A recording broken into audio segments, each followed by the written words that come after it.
এজন্য আল্লাহ ডেকে বললেন, খবরদার, বাবা মারে বৃদ্ধাশ্রমে রেখে এসো না। তোমাদের জ্বালা যন্ত্রণা বাবা মা সহ্য করেছে, তোমারে ঘর থেকে বের করে দেয় নাই, এতিমখানায় রেখে আসে নাই। এজন্য বাবা মা যদি ঘরের মধ্যে পেশাব করে পায়খানা করে পরিষ্কার করবা, তাহলে তোমার জীবনটারে উজালা করে দিবে কে? বৃদ্ধাশ্রমে রেখে আসা যাবে?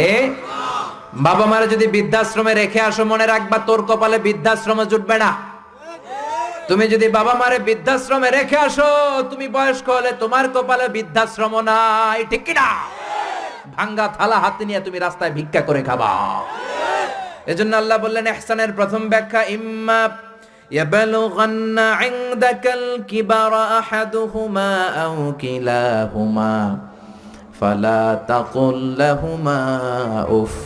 বাবা মা যখন বার্ধক্যে উপনীত হয়, তাদের কোনো কাজে নাক ছিটকাবা না, উফ শব্দটাও করবা না, উহ আহ এটাও বলা যাবে না। কথাটা কার?